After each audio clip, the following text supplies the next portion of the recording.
The room smelled like money and citrus polish. Crystal clinked. Someone laughed too loudly. I was standing near the long dining table when the laughter hit me. Sharp, careless. My husband's law, the kind he used when he wanted approval. I looked down. The badge was already clipped to my dress. White plastic, black letters. Housekeeper. My fingers went numb. The music kept playing. Waiters glided past me like I was part of the furniture. I searched the table for a chair. There wasn't one. That was when my husband leaned in, breath warm, smile rehearsed. Food's for family, he said. The guests were watching now, 300 of them, faces turned, curious, hungry. I slipped my wedding ring off my finger and set it on the table. They thought that was the end of them. They had no idea what they had just started. I had been married into their world for 6 years. 6 years off immaculate surfaces and quiet humiliations. I learned early that Levine, this family, was conditional, earned, revoked. My mother-in-law curated people the way she curated art. She decided what belonged where and who. My husband Daniel had grown up under her thumb. He learned obedience before empathy, silence before loyalty. I told myself patience was strength, that survival required softness. I was wrong. I wasn't soft. I was observant and I kept records. The signs were never loud. They never are. A bank alert that disappeared before I could read it. Documents moved from my files to his locked drawer. The way conversations stopped when I entered rooms. The way my name vanished from invitations and reappeared on task lists.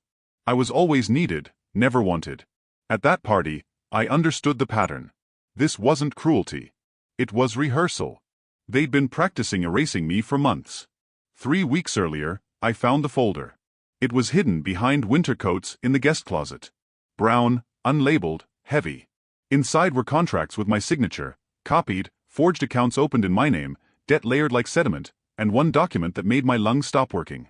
A post-nuptial amendment, my assets, my inheritance, my company shares signed away, executed without me, witnessed by his mother. I sat on the floor and listened to the house breathe around me.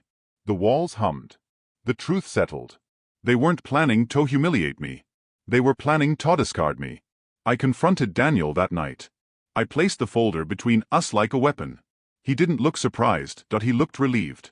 "You overreacting," he said. "It's procedural." Procedural?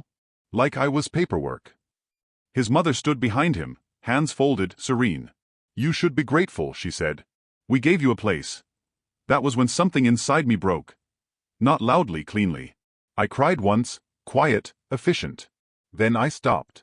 I became precise. I pulled credit reports, server logs, email archives, security footage. I learned my husband had never been the heir.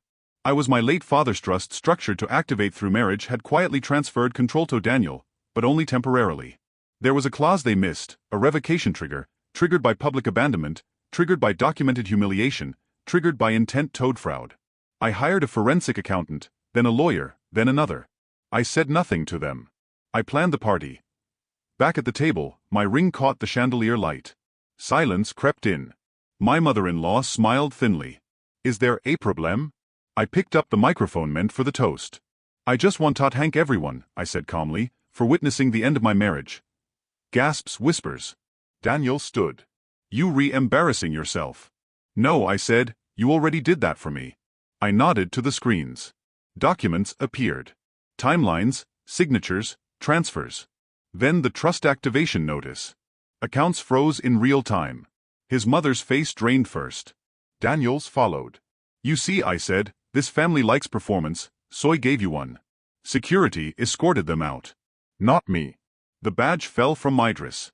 I stepped out into the night alone, free and finally visible.